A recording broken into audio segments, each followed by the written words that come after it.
जय जिनेन्द्र सर, जय जिनेन्द्र सभी को। जय जिनेन्द्र।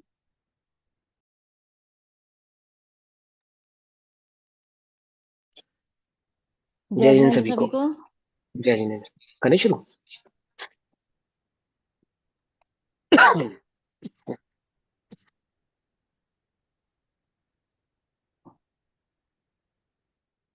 नमो अरिहन्ताणम्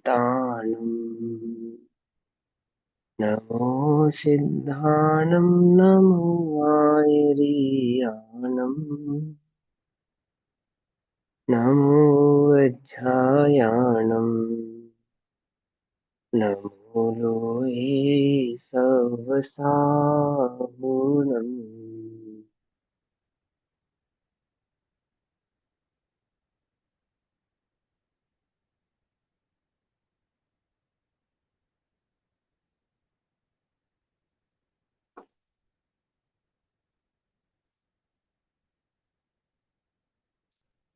दव्वा विश्वसहावा लोगागासेषु सन्ठिया जेहिम् दिट्ठातियाल विषया वन्देऽहं ते जिणे सिद्धे। अपनी कक्षा का विषय है नय। तो नय के संदर्भ में अभी तक हमने जो जो सीखा, जो जो समझा, उसको एक बार जल्दी से रिपीट करते हैं, क्योंकि अपने पास समय कम रहता है, विषय थोड़ा समझना अपने को ज्यादा है। तो फॉर्मेलिटी सब खत्म करते हैं। अब कौन बताएगा हमने लास्ट कक्षा में क्या क्या सीखा था? कौन रिपीट करेगा? पूर्वी जी, आप फटाफट रिपीट कीजिए। नए किसे कहते हैं, पहले तो ये बताइए।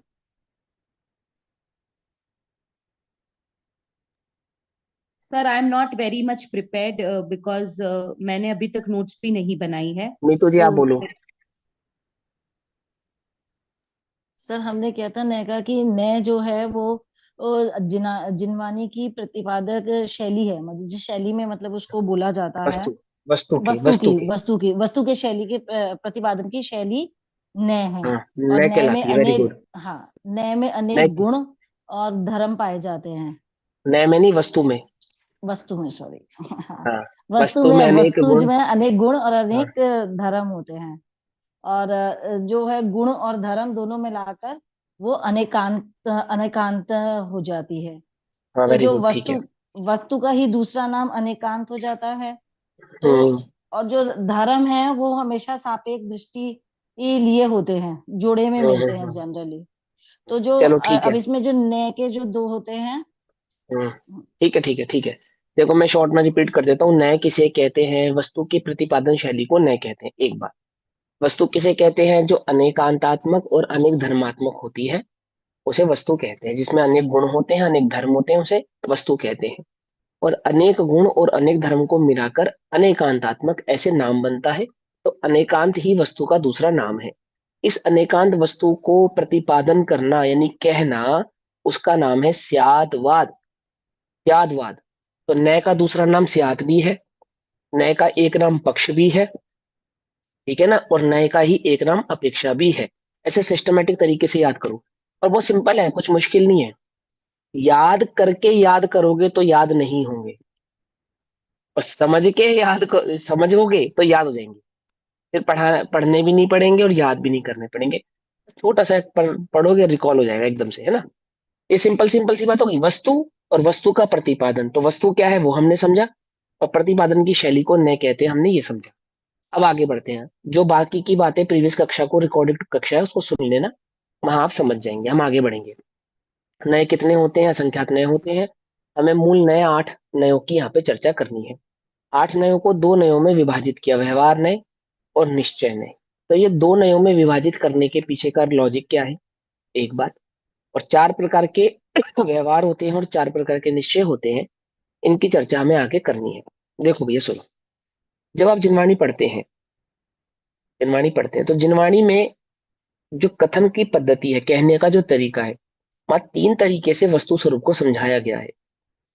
जो 4 अनुयोगों में रचित जिनवाणी है, उसका टोटल उद्देश्य क्या है? इस जीव को दुख से निकालकर, संसार रूपी दुख से निकालकर और मोक्ष रूपी सुख में ले जाना, ये टोटल उद्देश्य है।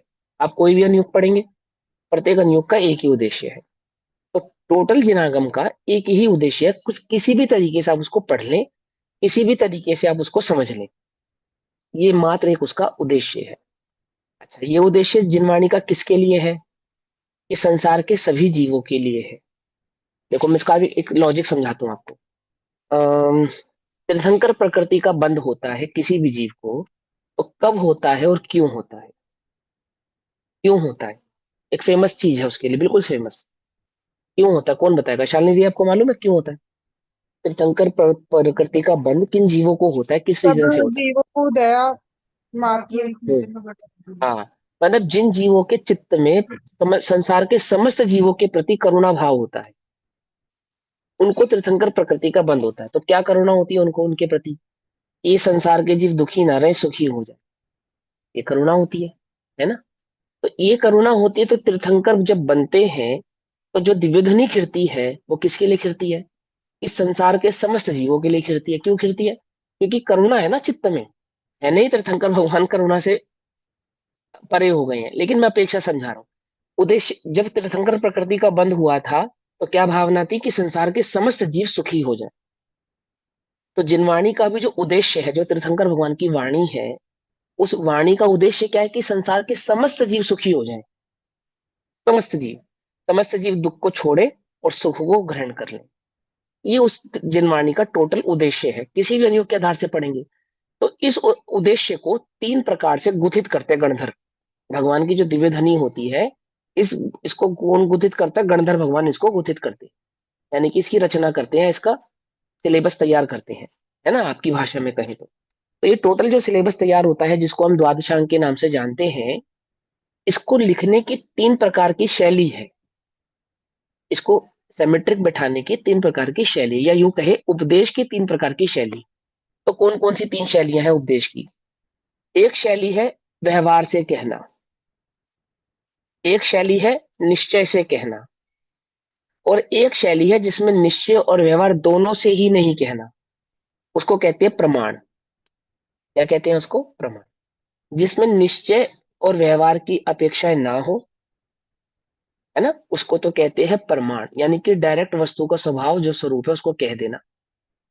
और जिसमें किसी अपेक्षा से कहा गया हो, या तो निश्चय की अपेक्षा से या तो व्यवहार की अपेक्षा से। ऐसे तीन प्रकार की शैली आपको जिनवाणी में मिलेगी। एग्जाम्पल के तौर पर समझा देता हूं।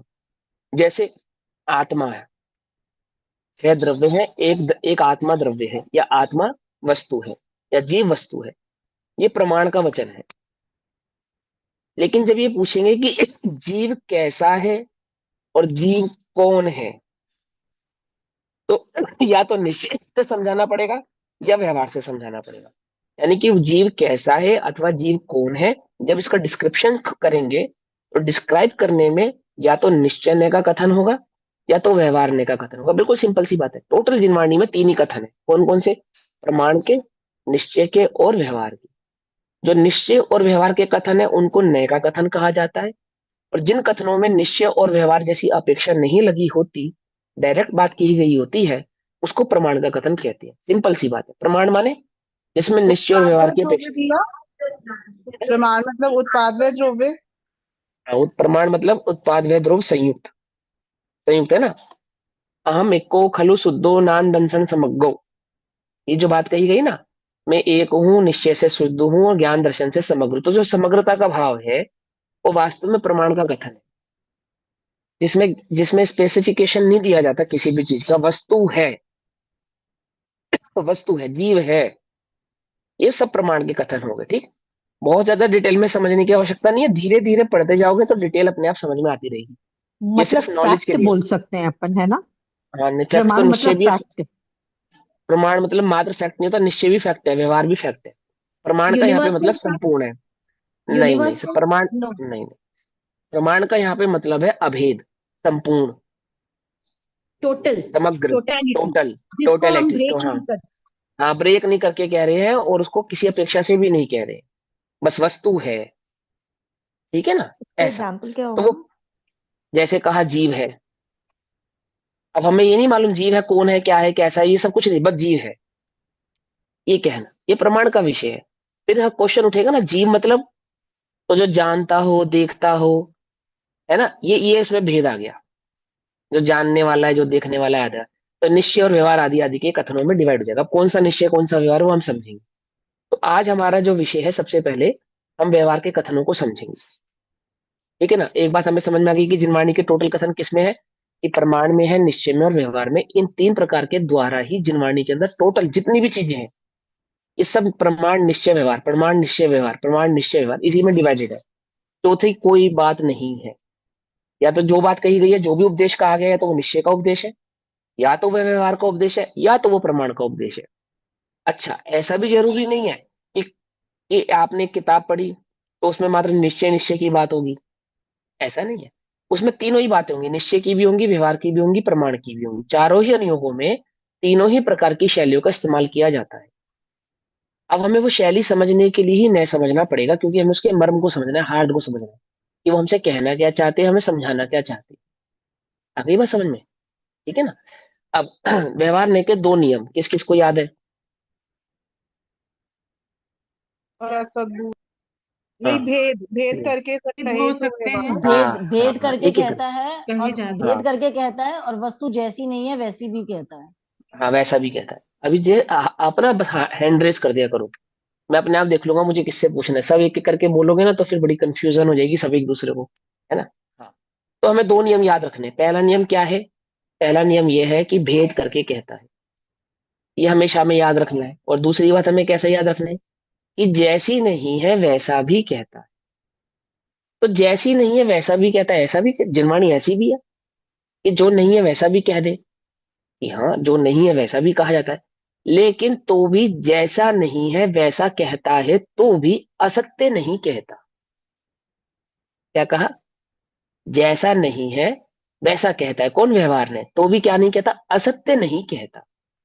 ठीक है ना। लेकिन हमने तो सुना है कि व्यवहार ने झूठा है, असत्य है। हमने ऐसा सुना है कि व्यवहार ने झूठा है और व्यवहार ने असत्य है। तो व्यवहार ने झूठा किसके लिए है, व्यवहार ने असत्य किसके लिए है, ये हमें समझना पड़ेगा। कि व्यवहार ने क्या सर्वथा झूठा है, सर्वथा असत्य है, कि नहीं, व्यवहार ने ऑलवेज झूठा नहीं है, ऑलवेज असत्य नहीं। जिनको निश्चय ने की खबर नहीं है उनके लिए व्यवहार ने झूठा नहीं है। क्या कहा, बात समझ में आई? जिनको किसकी खबर नहीं है, निश्चय की खबर नहीं है, उनके लिए व्यवहार ने कैसा है, झूठा नहीं है। समझ में बात। और जिन्हें निश्चय की खबर है उनके लिए व्यवहार ने कैसा है, कि झूठा है। झूठा है मतलब, झूठा है मतलब कि वैसा नहीं है, जैसा वह कह रहा है बात एक्चुअल में वैसी नहीं है। सिंपल सी बात। ठीक है, समझ में गई बात।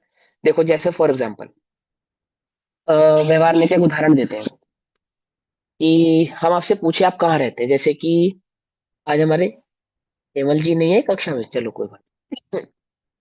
हमने किसी से पूछा कि आप कहाँ रहते हैं, तो उसने बोला कि मैं अमेरिका में रहता हूँ। अमेरिका में रहता हूँ, तो अमेरिका में रहता हूँ, पूरे अमेरिका में। आप कहाँ के निवासी हैं, अमेरिका के निवासी हैं। तो अमेरिका किसका देश है, कि मेरा देश अमेरिका है। मैं हिंदुस्तानी हूँ, हिंदुस्तान मेरा देश है। ठीक है ना। तो हिंदुस्तान मेरा है ऐसा जो कहते हैं हम, ये बस सच है या झूठ है,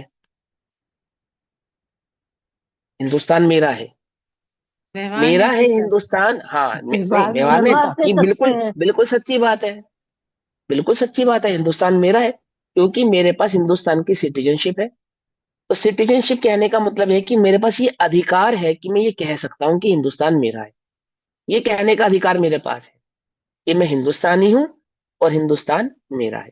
लेकिन कहने के बाद भी ये मानने का अधिकार मेरे पास नहीं है कि हिंदुस्तान मेरा है। जिस प्रकार से घर मेरा है उस प्रकार से हिंदुस्तान मेरा नहीं है।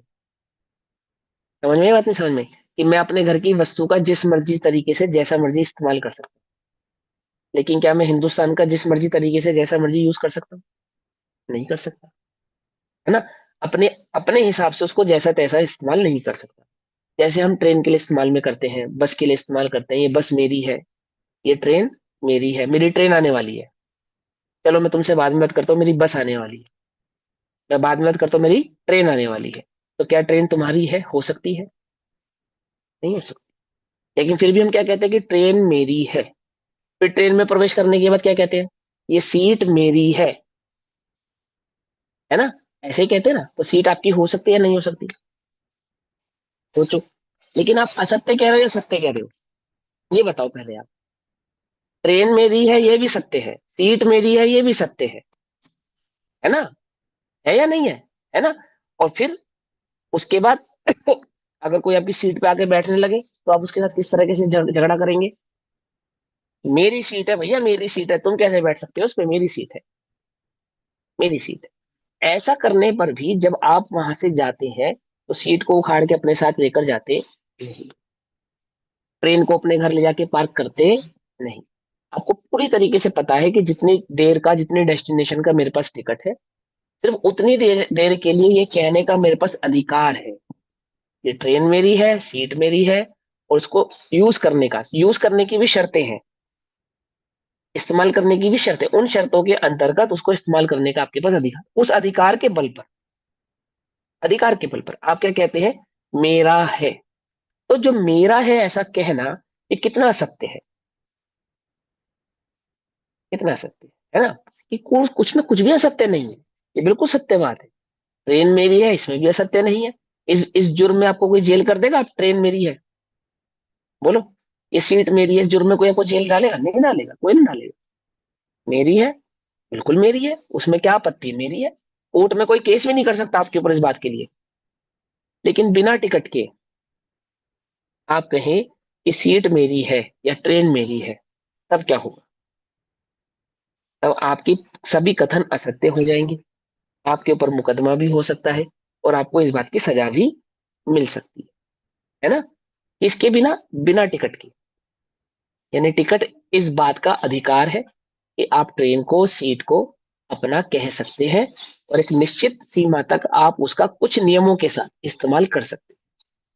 पकड़ में मत। तो असत्य कहने के पीछे का तात्पर्य हम समझेंगे यहाँ पर, कि असत्य क्यों कहा जाता है, किन के लिए कहा जाता है, किस अवस्था में कहा जाता है। ठीक। तो व्यवहार में असत्य है, हाँ बिल्कुल असत्य है। किन के लिए असत्य है, जिन्हें निश्चय की खबर है उनके लिए व्यवहार में पूर्णतः असत्य है। परंतु जिन्हें निश्चय की खबर नहीं है उनके लिए व्यवहार में असत्य भी नहीं है। इसके लिए समय सारणी में क्या गाथा कही गई, इसमें समय सारणी में कहा गया कि अव्यवहार ने की अपेक्षा से व्यवहार ने भूतार्थ है, सत्यार्थ है, परंतु निश्चय ने की अपेक्षा से अभूतार्थ है, असत्यार्थ है। अपेक्षा से मतलब किन की अपेक्षा से, निश्चय ने की अपेक्षा से। अब जिसको निश्चय ने की अपेक्षा का ज्ञान ही नहीं है, जैसे निश्चय ने की खबर ही नहीं है, जैसे निश्चय ने की समझ ही नहीं है, क्या उसके लिए भी व्यवहार में अभूतार्थ है, असत्यार्थ है। कि उसके लिए ना वे अभूतार्थ है, ना उसके लिए वे असत्य। आई बात समझे क्यों कहा जा रहा है, कि यदि तुम्हें निश्चय की खबर नहीं है, यदि तुम्हें निश्चय की समझ नहीं है, यदि तुम्हें निश्चय का ज्ञान नहीं है, तो तुम व्यवहार को अभूतार्थ मत कहना, अभूतार्थ मत समझना। समझ नहीं, समझे मेरी बात, समझ में आ रही है नहीं समझ, उसको भूतार्थ ही समझना, उसको सत्यार्थ ही समझना। तो बोले ऐसा क्यों, ऐसा क्यों। तो अब क्यों के जवाब हम यहाँ पर, नए को समझने से हमें इन क्यों के जवाब भी अच्छे से भली प्रकार से समझ में आएंगे। उद्देश्य है संसार के सभी जीवों को मोक्ष मार्ग का प्रतिपादन करना।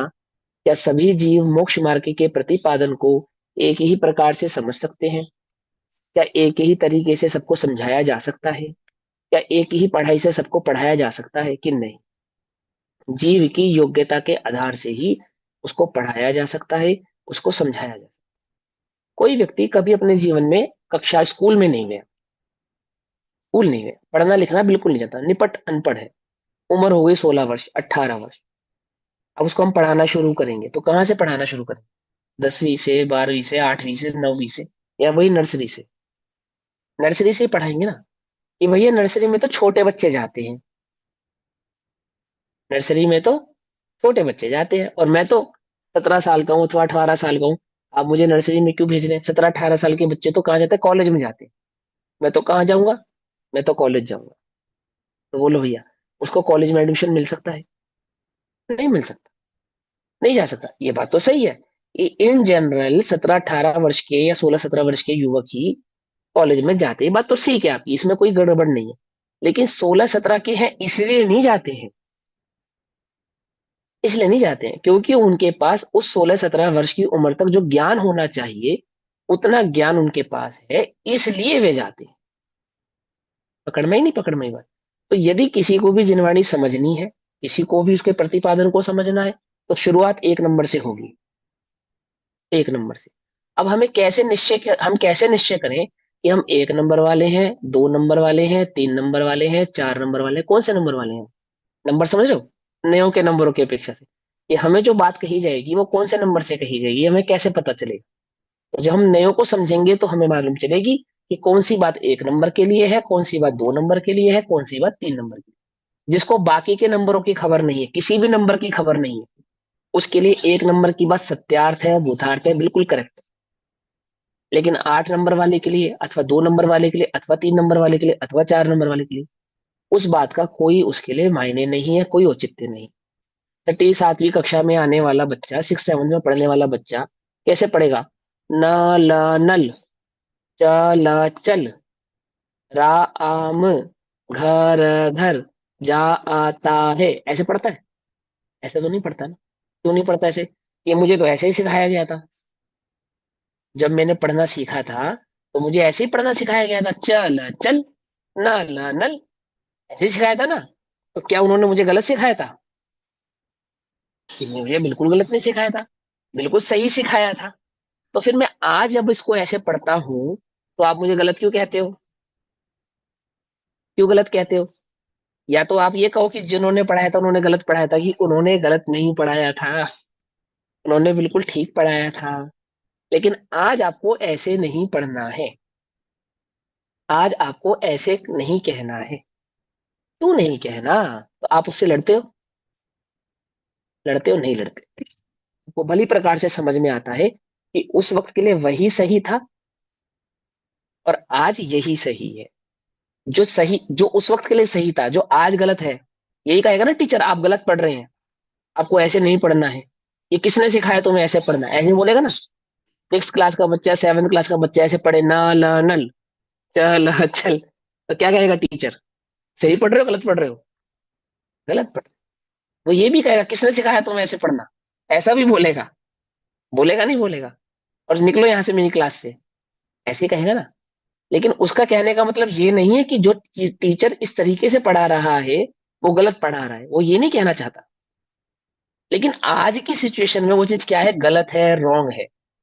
ऐसे ही निश्चय की अपेक्षा से तो व्यवहार गलत है या झूठा है, लेकिन अब व्यवहार को मात्र झूठा ही मान ले तो ऐसा नहीं है। ऐसा नहीं। जब हम उसको झूठा कह रहे हैं या उसको गलत कह रहे हैं या उसको रॉन्ग कह रहे हैं तो किस लिए कह रहे हैं? जिन्हें निश्चय की खबर है, जिन्हें निश्चय की समझ है, जिन्हें वस्तु की समझ है, यदि वो फिर वही गलती कर रहे हैं, यानी 6th-7th क्लास में आके बच्चा उस तरीके से पढ़ रहा है, ना ला नल, चल चल, तो क्या कह रहे हैं? गलत है, बिल्कुल गलत है। क्या कर रहे हो तुम? ये तुम्हारे करने लायक नहीं है, तुम्हारे को ऐसे नहीं पढ़ना चाहिए। इस कक्षा में इस तरीके से नहीं पढ़ा जाएगा। ऐसे ही जिन्हें वस्तु के प्रतिपादन की समझ है, निश्चय भाव की समझ है, निश्चय की खबर है, उनको क्या कहा जाएगा? ये कहा तुम व्यवहार में टक गए, ये क्या कर रहे हो तुम, ये बिल्कुल गलत है।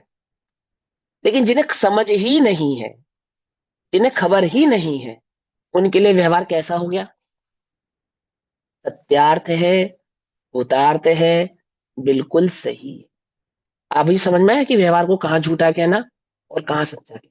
यदि कोई व्यक्ति आपसे इस प्रकार की चर्चा कर रहा है और आपको मालूम है कि उसे निश्चय भाव की खबर नहीं है, ठीक है ना, और वो आपसे व्यवहार भाव की ही चर्चा कर रहा है, तो आप उसे छूटते ही ये मत कहो कि तुम गलत हो, तुम्हें कुछ नहीं पता। ऐसा नहीं, ये तो झूठ है, व्यवहार तो झूठा है, ऐसा नहीं। कि जो आप कह रहे हैं बिल्कुल सत्य है, ऐसा ही है। परंतु पंडित टोडरमल जी की शैली पढ़ी है आपने? कैसे पढ़ा है मोक्ष प्रकाशक जी में? क्या कहते हैं पंडित टोडरमल जी? इतना कहा तो शाबाश, इतना किया तो शाबाश, परंतु आगे, फिर उसको आगे की खबर कराते। हम क्या करते हैं? हम क्या करते हैं? हम ये करते हैं कि जो व्यवहार से प्रतिपादन करता है, झूठे क्या कहते हैं? अरे ये तो झूठा है, अरे ये तो गलत है, इसको तो जिनवाणी में झूठा कहा है। अरे किसके लिए झूठा कहा है भाई? जिसे निश्चय की खबर है उसके लिए झूठा है। जिसको निश्चय की खबर नहीं है निश्चय की समझ नहीं है, उसके लिए वह बिल्कुल सच्चा है, भूतार्थ है, सत्यार्थ है। पकड़ में आई बात, नहीं पकड़ में आई? पकड़ में आई? हाँ, लेकिन ऐसा नहीं कि तुम जिसके लिए वो भूतार्थ है और सत्यार्थ है और तुम्हें सही खबर हो तो तुम भी उसके जैसे हो जाओ, तुम्हारे लिए नहीं, भैया तुम्हारे लिए नहीं। हाँ हाँ भैया, ये जो हाँ आपने बोला जिसे निश्चय की खबर है उसके लिए व्यवहार झूठा है, तो हम यहाँ हाँ पे ये बिल्कुल। लगा सकते हैं कि जिसे निश्चय की खबर है तो उसे हर अपेक्षा की नॉलेज हो गई है, निश्चय और हाँ व्यवहार, हो गई इसलिए ना। उसके लिए हाँ इसीलिए उसके लिए देखो, व्यवहार झूठा हो गया। जो 6th क्लास की, 7th क्लास की, 8th क्लास की पढ़ाई कर रहा है उसे प्रीवियस कक्षाओं की तो खबर है, वो तो है, ऑब्वियसली ऑब्वियस सी बात है ना, तो अंडरस्टूड है कि प्रीवियस कक्षाओं की तो समझ है उसे। ऐसे ही जिसके ज्ञान का स्तर बड़ा है उसे निम्न स्तर के ज्ञान की समझ है, खबर है, क्योंकि ये तो प्रतिपादन की शैली है ना, वस्तु थोड़ी है। इसके साथ कैसा व्यवहार करना चाहिए, इसके साथ किस तरीके से बात करनी चाहिए, ये समझ है उसके पास। आप पढ़े लिखे हैं, पढ़े लिखे हैं, आपके घर में मेड आती है, मजदूर आता है, उसके साथ कैसे बात करते हैं? इंग्लिश में करते हैं, हिंदी में करते हैं? बोलो। हम तो भाई, हम तो पढ़े लिखे, हम तो अंग्रेजी जानते हैं, हम तो इंग्लिश में बात करेंगे। करता है कोई ऐसा? ऐसा नहीं करता ना। और अगर आप ऐसा करोगे तो पता है जगत में क्या कहलाओगे? मूर्ख, अनपढ़, गवार। पढ़े लिखे हो पर गवार कहलाओगे। पढ़े लिखे होने का अर्थ ये थोड़ी है कि अब मैं तो अंग्रेजी में बोलूंगा क्योंकि मैंने पढ़ाई किस लिए की थी, इसके लिए थोड़ी की थी आज इनके साथ हिंदी में बात करनी पड़े। ऐसा तो नहीं कहोगे ना। ऐसी तुम्हें निश्चय की खबर है और किसी को निश्चय की खबर नहीं है, उसके साथ कैसे चर्चा करोगे? उसके साथ कैसे कम्युनिकेट करोगे? उसको कैसे वस्तु स्थिति समझाओगे, वस्तु का स्वभाव समझाओगे? कि जैसी उसकी समझ है वैसे ही समझाओगे ना। ऐसे ही केवल ज्ञान में जो वस्तु का प्रतिपादन होता है वो 8 नयों में होता है, किसी एक नए में होता है ऐसा नहीं। अरे भगवान जो वस्तु को प्रत्यक्ष जानते हैं वो पहले नंबर के नए से कथन करते हैं, व्यवहार से कथन करते हैं कि हाँ करते हैं। क्या पढ़े लिखे लोग हिंदी में बात नहीं करते? बोलो। करते हैं ना, जैसा सामने व्यक्ति है वैसी बात करनी पड़ती है। आपको भी सीखना चाहिए। यदि आपने 2 कक्षाएं पढ़ ली, 4 कक्षाएं पढ़ ली, आपको 4 शास्त्रों का ज्ञान हो गया, तो आप सारे जगत में ज्ञान मत बखारो। आप पहले समझो, प्रतिपादन की शैली को समझो कि किस व्यक्ति के साथ किस प्रकार से कम्युनिकेट किया जाता है। 8 ने जिनवाणी का कम्युनिकेशन लेवल सिखाते हैं कि किस प्रकार से आप अपनी जिनवाणी को विस्तृत कर सकते हैं, विस्तार कर सकते हैं, किस तरीके से किया जाता है ना। पकड़ में ही बात। कहाँ सत्यार्थ कहना, कहाँ से सत्यार्थ कहना, ये इतनी सी बात समझ में आती है। अब आगे बढ़ते हैं। तो सबसे पहले नंबर का जो नय है, उस सबसे पहले नंबर के नय का नाम है अनुपचरित असद्भुत व्यवहार नय। नाम याद है सबको? उपचरित, अनुपचरित, तद्भुत, असद्भुत। ठीक है ना। इसका कॉम्बिनेशन बनाते हैं तो सबसे पहले नाम आता है पहले नंबर का नय। क्या नाम है? अनुपचरित असद्भुत व्यवहार नय। बोलो भाई सभी। अनुपचरित असद्भुत व्यवहार उपचरित नय। व्यवहार नहीं। हाँ पहले म्यूट नंबर रखो का नय फोन तो तुम। उपचरित ही है। नहीं नहीं, अनुपचरित से शुरू करेंगे हम। ठीक है, कोई दिक्कत नहीं है, है? हाँ। एक नंबर ही है वो, चिंता नहीं करो, हम समझा भी देंगे कैसे एक नंबर है, परेशान ना होना। हम जो बोल रहे हैं उसको रिपीट करते रहना, भूलना मत, है ना। आप ये समझो कि भैया हम कैसे रिपीट करें, और अनम्यूट करने की आवश्यकता नहीं है, बोलना है। पहले नंबर का नय का नाम क्या है? अनुपचरित असद्भुत व्यवहार नय। तो चलो मेरे से गलती हो गई, मैं इसको सुधार करता हूँ। उपचरित असद्भुत व्यवहार नय, दीदी ने सही टोका है ना। पहले नंबर का नय है उपचरित असद्भुत व्यवहार। अच्छा देखो, ये सबसे पहला जो शब्द है ना उपचरित, ये उपचरित क्यों कहा, उपचरित क्यों कहते हैं इसको, है ना। तो ये फॉर्मल में भी फॉर्मल है, इसलिए इसको उपचरित कहते हैं।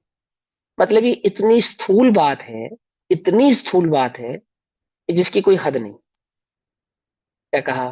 समझे नहीं समझे? जैसे आपने 2 4 5 बरस के बच्चे से बात करनी है, और आपकी उम्र क्या होगी, दादाजी हो गए 60 साल के, और गोदी में बच्चा है 1.5 2 बरस का पोता है, तो कैसे बात करते हैं उसके साथ दादाजी? कैसे बोलते हैं, देखा? तो बस वही है, ये पहले नंबर का है। उपचार से बात करते हैं, कितनी औपचारिकता से उसके साथ वो खेलता है। वास्तव में वो औपचारिकता नहीं है ना। लेकिन वही दादाजी, है ना, अपने मित्र के साथ अथवा बच्चे के बेटे के साथ, यानी अपने बेटे के साथ बात करेंगे तो कैसे करेंगे? क्या वैसे ही बात करेंगे जैसे अपने पोते से कर रहे थे 1.5 2 साल के? नहीं, ऐसे नहीं करेंगे ना। तो ये जो पहले नंबर का ने है उपचार, उपचरित, उपचार मतलब उपचार में भी उपचार, औपचारिकता जिसको आप आम बोलचाल की भाषा में कहते हैं कि भैया इतनी औपचारिकता की आवश्यकता नहीं है ना, अपना ही घर है, कोई बात नहीं, हम आपके अपने ही है। जैसे आप किसी कोई मेहमान आपके घर है, उसकी ज्यादा खातिरदारी करो, अरे आपने तो कुछ लिया नहीं, अरे आप तो ऐसा, अरे आप तो वैसा, है ना। सबसे ज्यादा औपचारिकता हम करते हैं दामाद के साथ, करते हैं ना, समझे। औपचारिकता मतलब कि सर व्यवहार को भी। हाँ, सर उपचार और औपचारिकता में तो एक ही डिफरेंस है। बात है, नहीं एक ही अच्छा। बात है, एक ही बात। औपचारिकता और उपचार एक ही बात है, आम बोलचाल की भाषा में इसको औपचारिकता कहते हैं, ठीक है। और औपचारिकताएं दो तरह की होती है, किसी के साथ आप स्पेशल औपचारिकताएं करते हैं और किसी के साथ कम स्पेशल औपचारिकताएं करते हैं। बात समझ में आती जाती है, ऐसे ऐसे मित्र वे बंधु। अर्थ क्या हुआ उपचारित असद्भुत व्यवहार ने, इसका वही तो पूरे समझा का रहे हैं, और क्या समझा रहे हैं, सुनो ध्यान से। सबसे पहला शब्द है उपचरित। उपचरित का मतलब होता है औपचारिकता या फॉर्मल बना। तो दो तरह के मेहमान होते हैं हमारे, एक जो कभी कभी आते हैं, एक जो रेगुलर आते हैं, जल्दी जल्दी आते हैं। जो रेगुलर या जल्दी जल्दी आते हैं ना, उनके साथ जो हमारी औपचारिकताएं होती हैं, और जो कभी कभी आते हैं उनके साथ जो हमारी औपचारिकताएं होती है, दोनों में अंतर होता है ना, होता है ना। इन्हीं दो तरीके के मेहमानों को और दो पार्टों में डिवाइड कर सकते हैं हम। कैसे? जिनके साथ हमारा रिश्ता बहुत ज्यादा औपचारिकता का होता है ना, और कुछ ऐसे रिश्ते होते हैं जिनके साथ कम औपचारिकता होती है। जैसे मम्मी की बहन जब घर पे आती है, यानी मौसी, तब मम्मी उनके साथ जो कम्युनिकेट करती है, जिस तरीके से करती है उसमें, और मम्मी मम्मी की माँ, मतलब हमारे मामा की जो वाइफ है, क्या लगेगी, मम्मी की ननद आगे जो भी एक्स वाई जेड लगेगी, वो घर आती है, उसके साथ जो कम्युनिकेशन होता है, उन दोनों में एक फर्क होता है। क्योंकि बहन के साथ तो बचपन से पली है, बड़ी है, आदि है, उसके साथ जो व्यवहार है उसका अलग है। लेकिन अन्य जो उसके रिश्ते हैं, जो यहाँ ससुराल में आके उसने रिश्ते बनाए हैं, उनके साथ उसके जो संबंध है वो अलग है। उसको भी दीदी कहती है, उसको भी दीदी कहती है, अपनी ननंद को भी दीदी कहती है ना वो, और अपनी बड़ी बहन को भी दीदी कहती है, दोनों को दीदी कहती है। लेकिन उन दोनों के साथ जो उसकी फॉर्मेलिटी है उनमें अंतर होता है। कुछ बात समझ में आती ना थी, अंतर होता है ना दोनों की फॉर्मेलिटीज में। तो एक ऐसा कथन जो उपचार में भी उपचार करके कहा जाए, यानी फॉर्मल में भी कैसा स्पेशल फॉर्मल है, वो उपचरित है। और असदभूत, असदभूत तो सद का मतलब होता है यानी कि सत्ता। आपने सुना होगा उत्पाद व ध्रुव युक्त सत्यम और सत द्रव्यस्य लक्षण, ये आपने परिभाषा पढ़ी होगी। सत माने है या सत माने सत्ता, सत माने है या सत माने सत्ता। तो हम अपनी सत्ता से इस चर्चा को कर रहे हैं, इसलिए यहाँ पे जीव की सत्ता की बात है, ठीक है। यहाँ पे मुख्यतः की है जीव की, जीव की। पकड़ में आई बात? क्योंकि हमें टोटल मोक्ष मार्ग किस पे आधारित है? मुझ पे आधारित है। मोक्ष किसको जाना है? मुझको जाना है। जिनवाणी किसको समझनी है? मुझको समझनी है। मेरा, मुझे किसका कल्याण करना है? मुझे मेरा कल्याण करना है। तो यहाँ जो भी बात मैं सीखूंगा, जो भी बात मैं समझूंगा, किसके लिए सीखूंगा समझूंगा? अपने लिए सीखूंगा समझूंगा। समझे नहीं समझे? तो यहाँ पे किसकी मुख्यता से कब बात चलेगी? मेरी मुख्यता से बात चलेगी। मैं कौन हूं? मैं छह द्रव्यों में से कौन हूं? जीव हूं। सीधी सीधी सी बात, जीव हूं, है ना। तो जीव की सत्ता, सत, और भूत माने होना। अब लगा दिए इसके आगे असद, यानी कि जो जीव की सत्ता में नहीं है। पकड़ में आ गई बात? कैसी औपचारिकता है ये? कि जो जीव की सत्ता में नहीं है, जिसके साथ जीव का कोई संबंध नहीं है, जिसके साथ जीव का कोई रिलेशन नहीं है, जिसके साथ जीव का कोई लेना देना नहीं है, फिर भी उसका रिलेशन जीव के साथ जोड़ा जाता है। जैसे, जैसे मैंने कहा मेरी ट्रेन, मेरा देश, मेरी सीट, क्या रिलेशन है मेरा उसके साथ? बोलो। उस ट्रेन के साथ में क्या, जिस अधिकार के साथ मैं गाड़ी को अपना कहता हूं मेरी गाड़ी, क्या उस अधिकार के साथ मैं कह सकता हूँ मेरा जहाज, मेरी ट्रेन? क्या वो अधिकार है? नहीं। लेकिन गाड़ी के लिए भी मैं यही कहता हूँ मेरी गाड़ी, और ट्रेन के लिए भी मैं क्या कह रहा हूँ? मेरी ट्रेन। कह रहा हूँ या नहीं कह रहा हूँ? दोनों के लिए बात तो यही कह रहा हूँ, मेरी गाड़ी, मेरी ट्रेन। लेकिन दोनों के अधिकारों में कितना अंतर है? अंतर है या नहीं है? तो ये कैसी औपचारिकता है? जिसकी सत्ता जीव में नहीं है, फिर भी उसको जीव का कहते हैं। तो क्या नाम है उस न्याय का? उपचरित असद्भूत माने होना, व्यवहार नहीं, व्यवहार मतलब जैसा नहीं है वैसा कहा जाएगा, ठीक। और नय माने प्रतिपादन की शैली। पकड़ में ही बात। ये कौन सी शैली में बात करेंगे हम? सबसे ज्यादा फॉर्मल शैली में हम ये बात करेंगे। इस नय का क्या काम है? उपचरित असद्भुत व्यवहार नय का क्या काम है? कि उपचरित असद्भुत व्यवहार नय जो जिसका जीव की सत्ता में कोई लेना देना नहीं है किसी तरह से, उसको भी जीव का कहता है। जैसे फॉर एग्जाम्पल मेरी दुनिया, मेरा देश, है ना। ये दिल्ली मेरी है, मेरी दिल्ली, ऐसा कहते हैं ना। मेरा घर, मेरे कपड़े, मेरा मकान, मेरी स्त्री, मेरा पुत्र। समझ में बात? समझ में? ये जितने भी रिश्ते नाते संसार की चीजें आपको दिखाई दे रही हैं, ये सब किसकी किस नए से कहे जाते हैं? ये पहले नंबर के नए से कहे जाते हैं। तो जिनवाणी में इस वाले नए की आवश्यकता क्यों पड़ती है, क्यों कहे जाते हैं, क्या कारण है? क्या कारण है कि देखो भैया, जो जीव है ना संसार में, ये स्वभाव से ही रागी है। क्या है ये? स्वभाव से ही रागी मतलब संसारिक जीव रागी है। इसे ना तेरा मेरा करने की बहुत आदत है, ये जन्म से ही लग जाता है। छोटे बच्चे की मम्मी को कोई दूसरा बच्चा छुए तो वो क्या करता है? मेरी मम्मी है, करता है नहीं करता है? स्वभाव है उसका, है ना। उसको कोई सिखाता नहीं है, सिखाता नहीं है। लेकिन ये नए उसके उस राग को मैनेज करता है, मैनेजमेंट सिखाता है।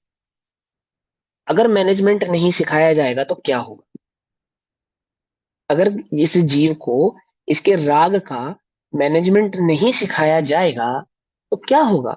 ये सारी दुनिया का जो व्यवहार है ये सारा का सारा धराशायी हो जाएगा, यानी ये इंसान पशु के समान हो जाएगा। पहले नंबर के नए ने इंसान को इंसान बनाया हुआ है, इसको पशु प्रवृत्ति से बचाया हुआ है। वास्तव में तो ये पशु ही है, जैन धर्म के हिसाब से नहीं। विज्ञान क्या कहता है? इंसान भी एक प्रकार का जानवर है, यानी पशु है ना। कहता है, नहीं कहता है? बस ये दो टांगों वाला पशु है तो पशु। क्यों? अगर इसको जरा भी मौका मिले, जरा सा भी, तो इसका जो नेचर है बाय डिफॉल्ट वो कैसा है कि किसी भी चीज पे अपना अधिकार जमा ले, किसी भी चीज को अपना बना ले। राग है ना, रागी है ना। किसी को ना छोड़े, किसको ना छोड़े? संसार की एक भी वस्तु को ना छोड़े। आई बात समझ में? तो ये जो पहले नंबर का नय है ये मैनेजमेंट करता है। क्या मैनेजमेंट करता है? रागियों के राग को मैनेज करता है, मैनेज करता है। आई बात समझ में? देखो गुरुदेव के समय एक किस्सा हुआ। जब सोनगढ़ में गुरुदेव प्रवचन करते थे तो गुरुदेव फेमस होने लगे, दूर दूर से लोग उनके प्रवचन सुनने जाने लगे वस्तु व्यवस्था समझने के लिए। तो कुछ लोग ऐसे भी थे जो नए के प्रतिपादन को भली प्रकार से समझे नहीं थे। कैसे थे वो? नया नया मुल्ला अल्लाह अल्लाह ज्यादा वो करता है, एक लोक में कहावत है। इस प्रकार का उनका स्वभाव हो गया।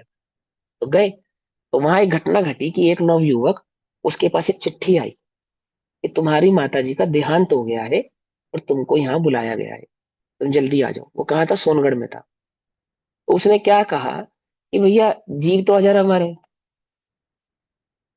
जीव तो अजर अमर है, और देह तो पहले से ही मरी हुई है, और जिसको जाना था वो तो चला गया, अब मैं वहां जाके क्या करूंगा, है ना। ऐसा उसने रिप्लाई किया। तो ये बात गुरुदेव को मालूम चली। तो गुरुदेव बड़े नाराज हुए। उन्होंने कहा कि ये जो मिथ्या दृष्टि है ना रागी, इसे राग भी करना नहीं आता। क्या कहा गुरुदेव ने? इस रागी को राग भी करना नहीं आता। कि राग क्या कैसे किया जाता है, कैसे उसका प्रोसेस होता है, किस तरीके से उसको डिफाइन करते हैं, कैसे उस तरीको उसको व्यवहार में लाते हैं। और गुरुदेव ने उसको डांट कर भेजा कि नहीं, तुमको जाना चाहिए। तुम कहाँ इतने वितरागी हो गए? घर ग्रह त्याग प्रतिमा है क्या तुम्हारे पास? घर छोड़ दिया क्या तुमने? मम्मी पापा का त्याग कर दिया क्या? बोलो क्या किया तुमने? कितने नियम है तुम्हारे? मुनि हो गए हो तुम, अनुव्रती हो गए हो, क्या हो गए? जाओ, तुम्हें जाना चाहिए। समझ में बात? क्यों कहा गुरुदेव ने? रागी को राग का मैनेजमेंट सिखाता है पहले नंबर का ने। इस दुनिया में जितने भी कानून है ना, जितने भी देशों ने जो कानून बनाए हैं वो किसके आधार पे बनाए हैं? 5 प्रकार के जो पाप है, इस पाप के ऊपर ही ये सारे देश के कानून बने, सारी दुनिया के कानून। पूरे कानून के अंदर 5 चीजें हैं। किसी भी दुनिया का लॉ पढ़ना है आपने, एक लॉ के अंदर 5 चीजें मिलेगी। हिंसा को कंट्रोल करता है, कौन है हिंसक? कौन है हिंसक? पुद्गल या जीव? जीव हिंसक है, सीधी सी बात है। हिंसा कौन कर रहा है? पेड़ आपस में लड़ते हैं, गाड़ियां आपस में लड़ती हैं, ये पेन पेंसिल आपस में लड़ते हैं, कौन लड़ता है आपस में? धन आपस में लड़ता है, जीव लड़ता है ना? हिंसा। झूठ कौन बोलता है? चोरी कौन करता है? व्यभिचार कौन करता है? और परिग्रह कौन करता है? जीव करता है ना। इस जीव के पाप के मैनेजमेंट को, राग के मैनेजमेंट को मैनेज करता है कौन? करता है कानून, करता है। और किसी भी देश का कानून इन 5 चीजों पे ही आधारित होता है, छठी कोई बात नहीं होती किसी भी कानून में। 5 हर प्रकार के जितने भी लॉ बने हैं इन 5 चीजों पे बने हैं। उसको डोमेस्टिक वायलेंस कहते हैं, किन्हीं कानून को, किन्हीं को क्रिमिनल लॉस में कहा जाता है। और जो हमारे फाइनेंशियल आदि के लॉ बने होते हैं वो भी हमारी चोरी और परिग्रह की प्रवृत्ति को रोकने के लिए ही बने होते हैं। समझ में ही बात? तो क्या है, रागियों के राग को मैनेज करता है। तो पहले नंबर का नय का ये काम है कि आप अभी वीतरागता के स्वभाव को नहीं जानते, आप अपने आप को नहीं जानते, और आपकी कषाय कहती है बड़ी तीव्र है, बहुत तीव्र राग है आपको। तो सबसे पहले आप अपने राग को मैनेज करना सीखो।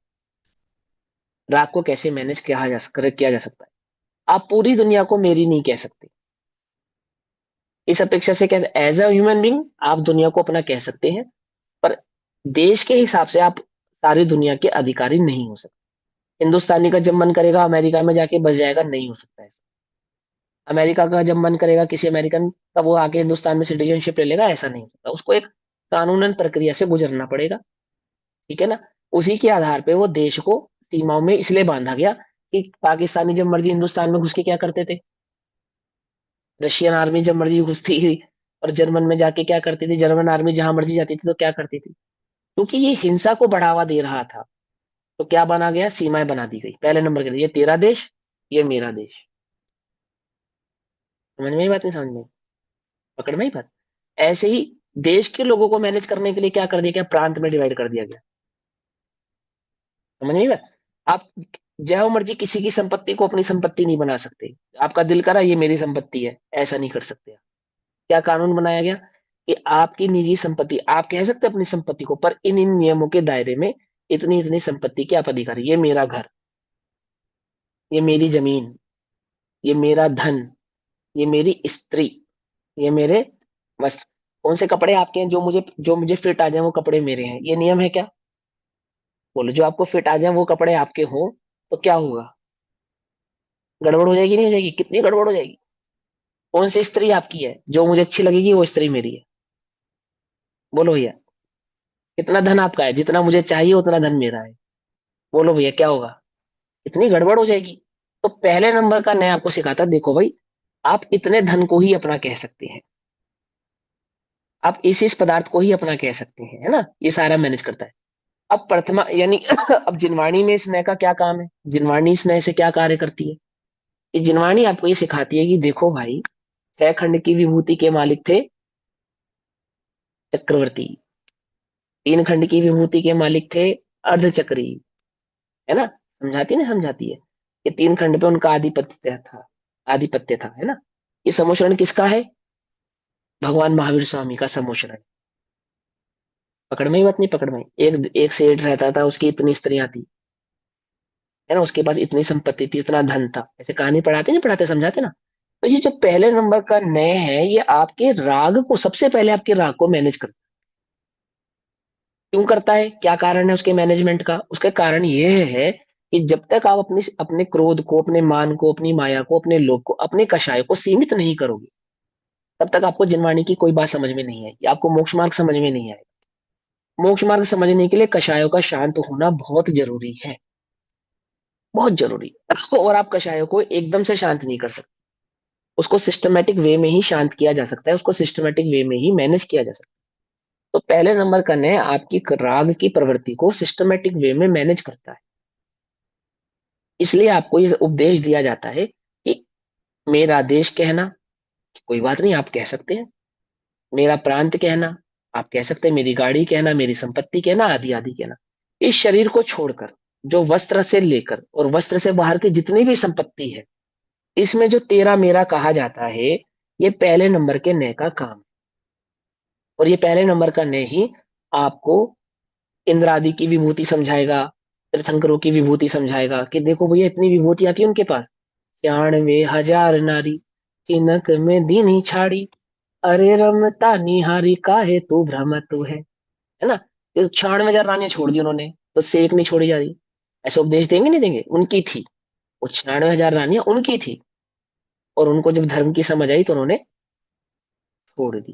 हालांकि 8वें नंबर के नए तक आते आते आपको मालूम चलेगा कि उनकी नहीं थी, समझे नहीं समझे, लेकिन वो बात की बात है। जिनको समझ नहीं है उनको क्या समझाते कि देख इतनी संपत्ति थी तीर्थंकर भगवानों पे, 3 खंड के अधिपति थे और सबका त्याग कर दिया, और तू अपनी जरा सी संपत्ति से अपना मुंह नहीं छोड़ पा रहा, मेरी है हाय हाय करके मरा जा रहा है।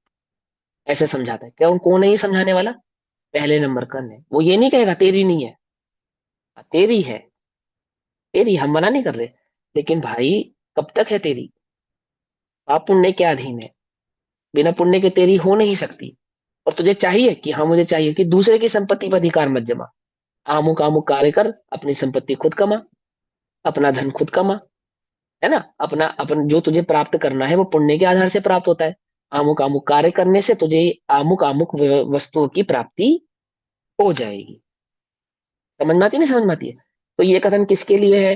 कि समस्त जगत के समस्त लोगों के लिए, जो सब जिनकी कषाय तीव्र है, जिन्हें भी निश्चय व्यवहार की खबर नहीं है, जिन्हें भी मोक्ष मार्ग की खबर नहीं है, और कषाय कैसी है उनकी? उनकी कषाय बहुत तीव्र है। तो उनकी कषायों को, तीव्र कषायों को मैनेज करने के लिए क्या कहा जाता है? ऐसा करो, ऐसा मत करो, इतना रखो, इतना मत रखो, इतने पे ही अधिकार रखो, ऐसा ही खाओ, ऐसा मत खाओ, आदि आदि। नहीं तो क्या होगा? जीव पशु सब समान हो जाएगा, जिस मर्जी वस्तु को अपना कहने लगेगा, जिस मर्जी के घर को अपना कहने लगेगा, जिस मर्जी के सामान को अपना कहने लगेगा। कहने लगेगा नहीं कहने लगेगा? तो पहले नंबर का ने आपको ये सिखाता है कि इतनी इतनी वस्तुएं ही आपकी हो सकती हैं, इससे अधिक आपकी वस्तुएं नहीं हो सकती। इन इन जो वस्तुओं पे आपका भी अधिकार है, अन्य का भी अधिकार है, किसका कितना अधिकार है, आदि आदि। तो जो नए देश को अपना कहता है, समाज को अपना कहता है, वस्त्रों को अपना कहता है, धन को अपना कहता है, संपत्ति को अपना कहता है, गाड़ी मकान दुकान जितनी भी जो वस्तुएं आपको नजर आती है, ये पहले नंबर का नय है। और क्या नाम है इस नय का? उपचरित असद्भूत व्यवहार नय। उपचरित किस लिए? अभी मरूंगा और सब यहीं पे रह जाएगा, सारा संसार, ये सब चीजें छूट जाएगी। छूट जाएगी नहीं छूट जाएगी? आज अमीर हूं कल गरीब हो जाऊंगा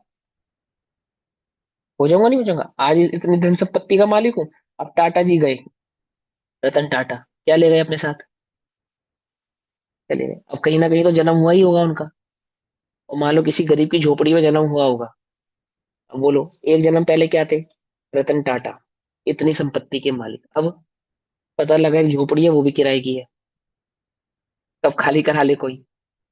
मुझे बात समझ में आती नहीं आती है ना।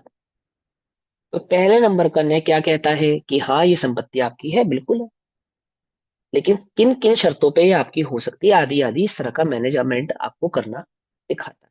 तो पहले नंबर ने का काम है दुनिया मेरी, घर मेरा, धन मेरा, परिवार मेरा, आदि आदि संपत्ति मेरी, इस प्रकार से कथन करता है। और प्रथमान योग में जो भी कथन आप सुनते हो, इन आमुक तीर्थंकर की इतनी संपत्ति थी, आमुक चक्रवर्ती की इतनी संपत्ति थी, और इतने पुण्य से उसने कमाया था, इतना अधिकार था, फिर ऐसे गया ऐसा गया, उसने इतना कमाया इतना पाया, आदि आदि।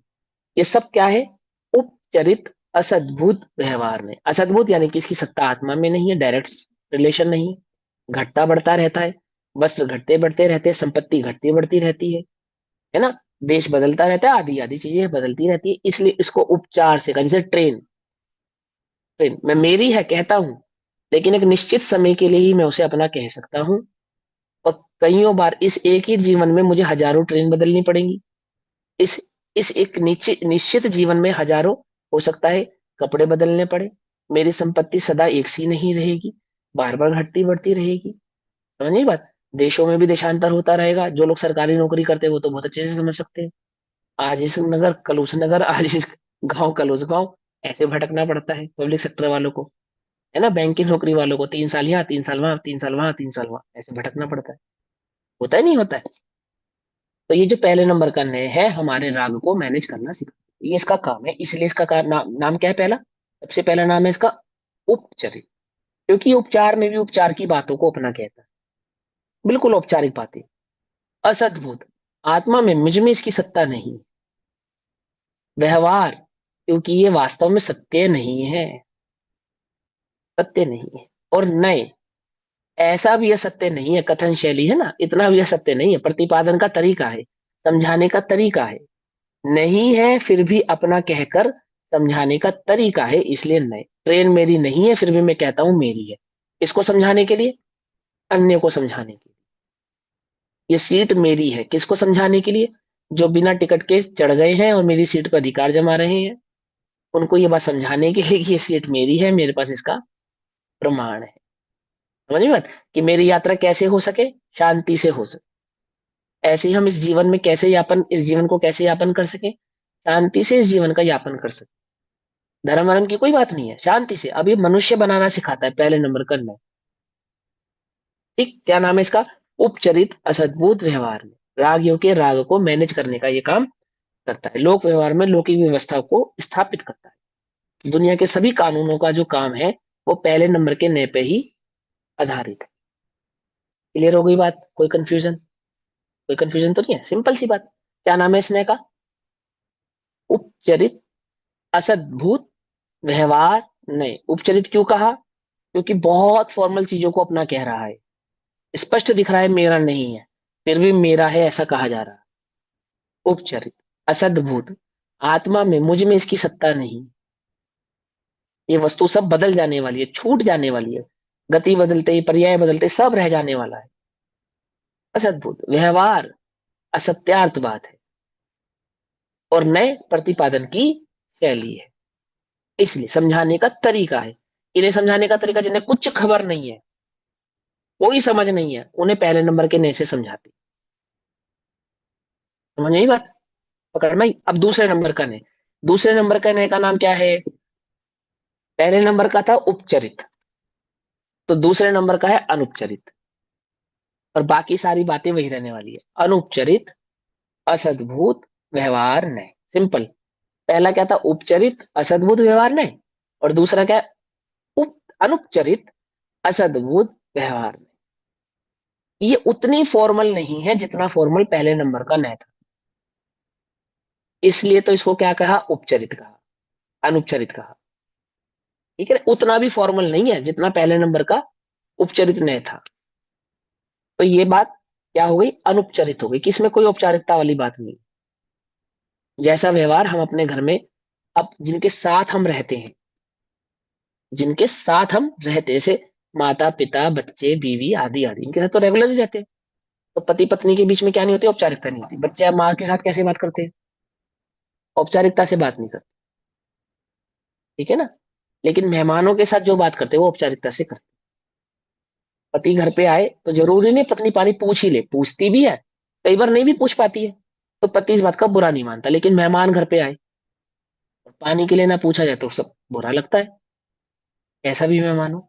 और पति घर पे आए तो पानी के लिए पूछा तो उसको भी जाता है, लेकिन कदाचित नहीं भी पूछा जाता, कदाचित किसी काम में व्यस्तता भी हो जाती है, तो ना इस बात का पति बुरा मानता है, ना इस बात की बुरा पत्नी को लगता है। तो क्या नहीं है उन दोनों के बीच में? औपचारिकता नहीं, है ना। कहीं अगर पति कहीं भी कि तुमने हमें पानी को नहीं पूछा, तो क्या कहती है पत्नी? कि तुम खुद उठ के ले लेते हैं। जरूरी थोड़ी है कि मैं ही दूंगी तो ही पियोगे, ऐसा कह देती नहीं? कह देती है। पंचम काल की पत्नी तो कही देती है ना। सर हम तो कह देते हैं कि तुम मेहमान हो क्या। हाँ, हाँ तुम मेहमान हो क्या, ऐसा कह देते हम तो, ना। पंचम काल में ऐसा कहा जा सकता है, छूट है। चौथे काल में नहीं कह पाते थे, अभी कह सकते हैं। तो क्या कहते हैं? तो मेहमान हो क्या, उठो पी लो। तो जिनके साथ हमारी औपचारिकता नहीं है, तो ऐसे कौन सी चीज है जिनके साथ मेरी कोई औपचारिकता नहीं? तो कहते हैं ये शरीर। ये शरीर, मैं आत्मा हूं ना, जीव हूं। मेरे साथ जो ये शरीर है, इसके साथ मेरी कोई औपचारिकता नहीं। क्यों क्यों औपचारिकता नहीं है? क्योंकि मैं इसे अपने से अलग मानता ही नहीं। क्या मानता हूं? मैं ही हूं, है ना। पत्नी को पति का क्या कहते हैं? अर्धांगिनी। तुम और मैं कोई अलग थोड़ी है, ऐसे ही कहती है ना पत्नी पति से। क्या कहते हैं आपस में? तुम और मैं कोई अलग थोड़ी है, एक ही तो है, कि तुम्हें अलग से कहना पड़ेगा, ऐसा कहते नहीं, कहते जिनके साथ हमारी औपचारिकता नहीं होती उनके साथ हम क्या कहते हैं कि तुम्हें कोई अलग से न्योता देना पड़ेगा, तुम्हें क्या अलग से कहना पड़ेगा, अरे तुम ही तो, तुम और मैं तो एक ही है। ऐसे ही इस शरीर को ये आत्मा क्या मानता है, ये शरीर और मैं तो एक ही है। इस शरीर में आने वाले जो पाप और पुण्य के उदय है, उसे किसका पाप और पुण्य का उदय मानता है? अपना ही तो मानता है ना। जैसे पति की होने वाले नुकसान को पत्नी अपना नुकसान मानती है और उसके होने वाले प्रॉफिट यानी फायदे को अपना फायदा मानती है, ऐसे ही ये आत्मा इस शरीर में होने वाले पाप और पुण्य के उदयों को किसका मानता है? अपना ही मानता है। पकड़ में बात, इस शरीर में आने वाले कर्म आदि के उदय को ये आत्मा किसका कर्म का उदय मानता है? अपना उदय मानता है। मेरी टांग टूट गई, मेरा हाथ टूट गया, मैं जवान हूं, मैं स्वस्थ हूं, मैं बलवान हूं, ऐसा मानता ही नहीं मानता। मैं सुंदर हूं, मैं गोरा हूं, मैं काला हूं, ऐसा ही मानता है ना। समझ में बात है, समझ में आई? तो इस शरीर के साथ इस आत्मा की क्या नहीं है? औपचारिकता नहीं है। बाकी सामान के साथ तो औपचारिकता है। इस ये कपड़ों को तो बार बार ठीक करेगा, बदल देगा पसंद नहीं आने पर, लेकिन देह पसंद नहीं आई तो बदल सकता है?